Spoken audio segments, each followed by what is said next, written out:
croyais en train de souper, la belle. Je n'ai plus faim, la bête, et je préfère me promener avec vous. Belle, c'est un grand privilège que vous me faites.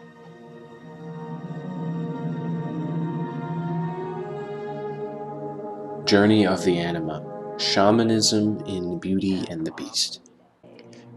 If the Animus found its fulfillment and validation through adventures in foraging for rare and special plants, battling the guardian beast, and claiming its treasure, the Anima's journey is the taming of the beast.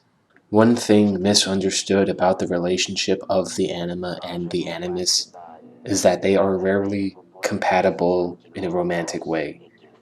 Their journeys can intersect, but they are not soulmates.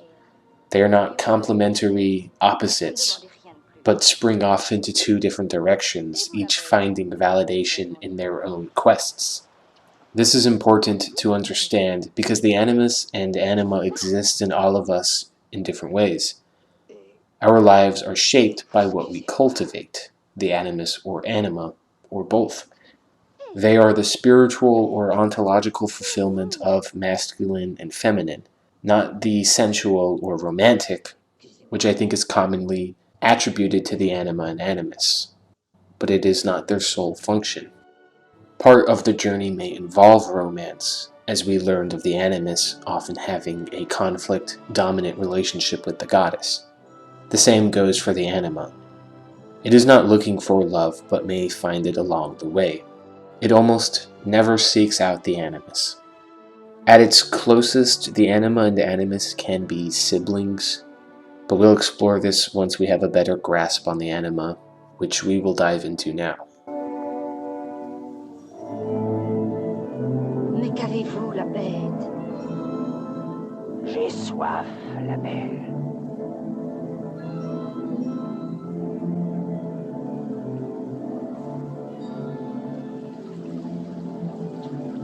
Buvez dans mes mains.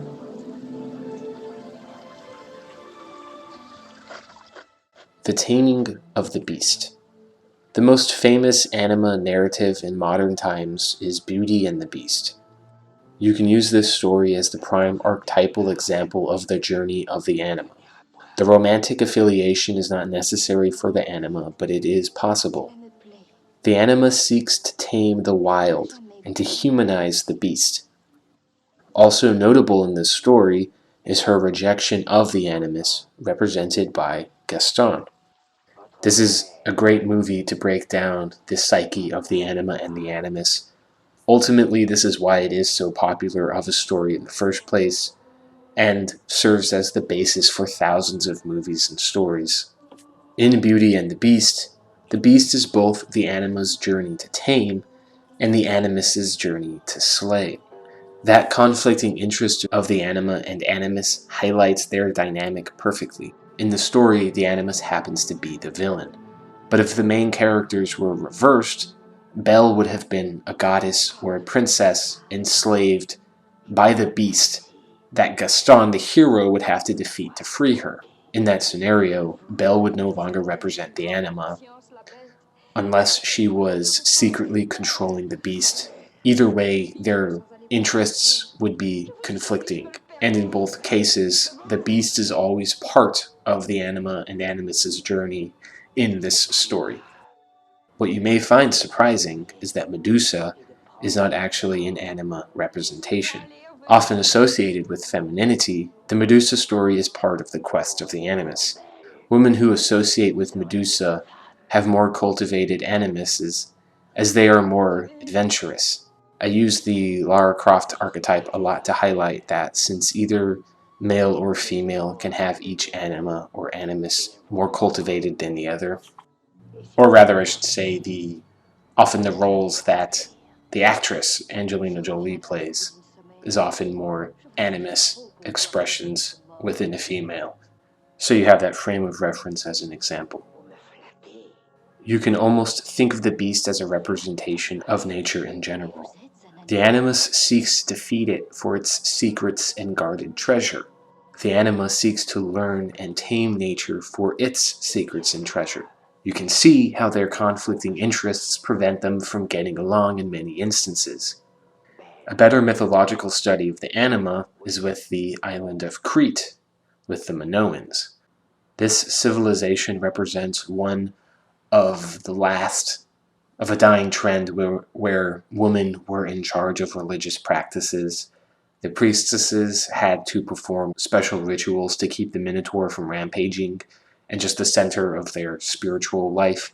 But the Minotaur is sometimes thought to be a zoomorphism of an active volcano under the island. Either way, it was the idea of the Anima taming nature in that cult.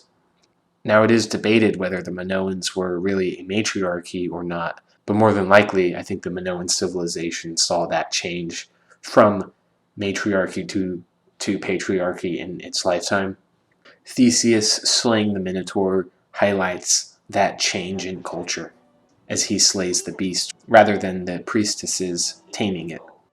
The earliest origin of the Anima we can trace is to Shamanism, in which women were most likely the primary role in ancient times. During those nomadic pre-agricultural periods, most of human history was matriarchal, led by the Anima in the form of the shamans. Hence why most fertility cults in ancient civilization began as goddess worship from priestesses who took on animal forms. The shamans were responsible for animal mimicry, a biological technology for learning, taming, understanding, acting, dressing up like potential predators or prey.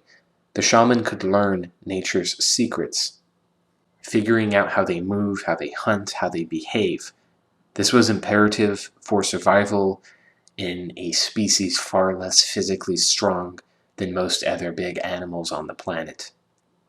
But by mimicking an animal, the whole tribe could develop ways to either avoid, ignore, hunt, or befriend an animal.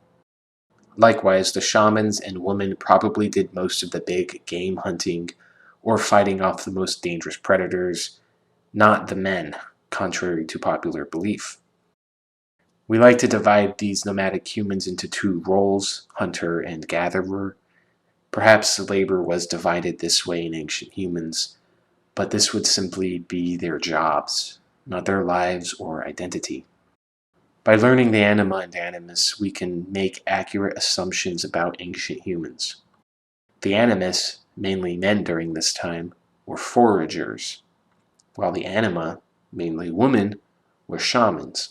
The foragers adventured for exotic herbs and plants and mushrooms, while the shamans did most of the animal interactions from hunting to taming to fending off, with the exception of the sacrificial men who would have to fend off a pack so the tribe could escape, which is possibly why the sacrificed savior became such a popular religious motif.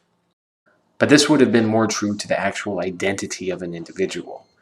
Most people do not call themselves by their job, unless their career is aligned with their beliefs or religion or hobby.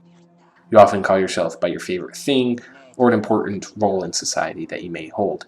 You would not identify as a cashier or a waiter if you were really an artist, a musician, or a student of something. But you may identify as a Christian, a priest, a doctor, a politician, or an athlete. Likewise, ancient humans had roles outside of any necessary jobs they may have done. Exploring for special plants and interacting and learning from nature is more likely the fulfilling hobbies and careers of ancient nomadic humans, since the cultivation of the Anima and Animus can be rewarding on that life and spiritual level. The settling into agriculture began a shift in the Anima, which became severely repressed by society.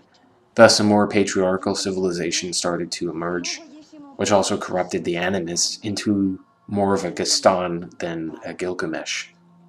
It is no surprise in modern society, as the Anima is being re-expressed on that societal level, that all the traits of the Anima are being observed. The treatment of animals is being challenged. People are staying up later at night, an effect that undoubtedly had a role in initiating some of these changes, as the night is naturally a more anima-cultivating time. women's rights are evolving, and you may think, oddly enough, the phenomena of furries. In my mind, furries are a more perverse expression of the anima, especially when it leads to animal abuse.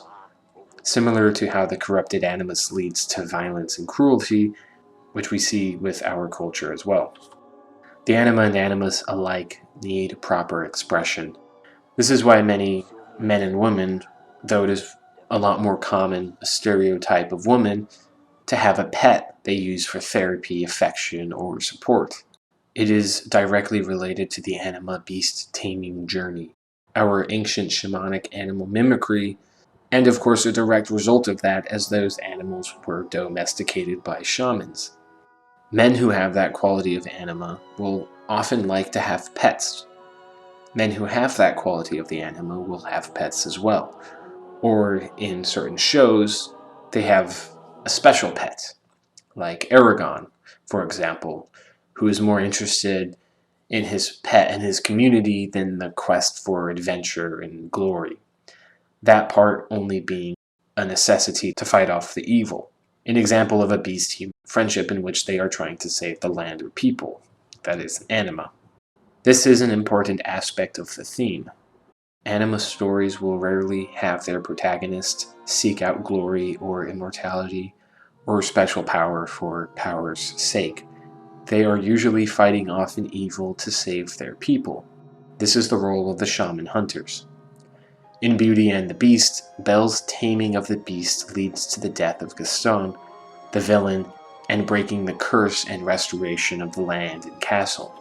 Let's look at some more examples that aren't direct Beauty and the Beast retellings, which there are a lot of, and you can find those themes almost in every instance of a Beauty and the Beast retelling, unless they are intentionally trying to defy expectations. In the game Far Cry Primal, the main character is a beast tamer who uses his power to save his tribe and drive out the enemy tribes. In this case, the main character expresses anima themes as he is not seeking out power, but to learn mastery over nature to increase his people's survival chance. The series Full Metal Alchemist is actually a really good example to showcase a positive dynamic of the anima and animus. The two brothers, Edward and Alphonse, represent the anima and animus, subconsciously, of course. Edward seeks power and the Philosopher's Stone. He yearns for adventure and to obtain the secrets of alchemy. The fact that this story is based on alchemy mythos helps with the themes we discussed in the Animus video. He wants the Philosopher's Stone. Alphonse, whose body is transformed into a suit of armor, shows us that shamanism of the anima. A generally more gentle and introverted person, physically stronger than the animus character. He can also control inanimate objects, and himself being inanimate is a representation of that shamanic transformative ability. It's that theme of beast taming, which can be categorized as animating, as humanizing, or zoomorphing objects or creatures, and controlling them or befriending them. Again, you can see how they always show up as siblings or partners, never romantic interests. Speaking of anime, Naruto is another anima expression. He tames the fox demon while only wanting to help everyone in his village and his friends. Sasuke, on the other hand, the animus in that story, selfishly seeks power over anything else. Not every story has to do with the anima and animus, but done correctly, they are almost always some of the most iconic, popular, and relatable stories that will get told and retold for centuries. Another place we see the anima coming up is in more female-oriented fiction. The whole creature or billionaire monster tropes, like in Twilight or 50 Shades of Grey, and any of those kinds of stories, even the fanfic smut writing has to do with the anima and the beast taming shamanism. Only it's been emphasized for the romance aspect, but that is where the appeal comes from through the anima. Female pornography is in writing and fiction, usually of those dangerous beast-type characters that they humanize, while the Animus is in more of the dominating and visual and physical aspect. Perverse expressions of the Anima and Animus as a society leads to abuse and just unhealthy and immature sexuality. I mention that because it is important to understand these things and where they come from. We have no sense of adventure or pursuit in anything unobtainable, so our Animus is left to take its frustration out in bad ways.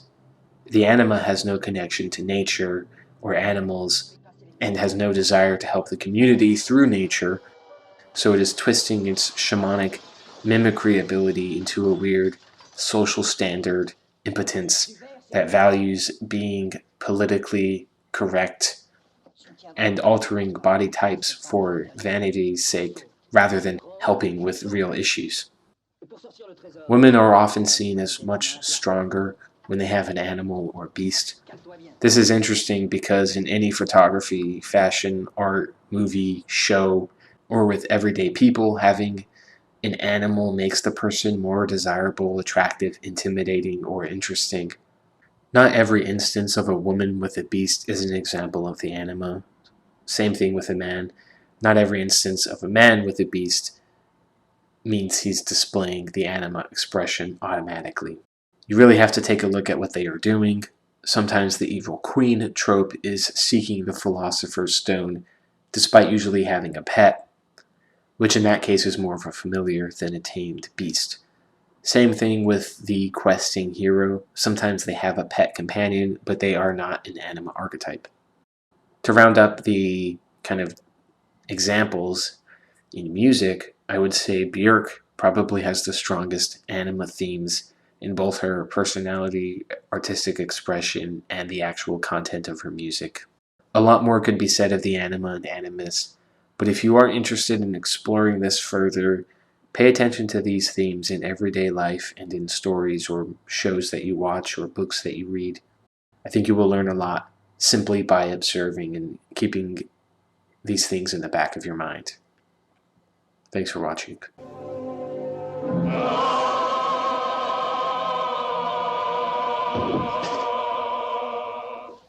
Où est la bête?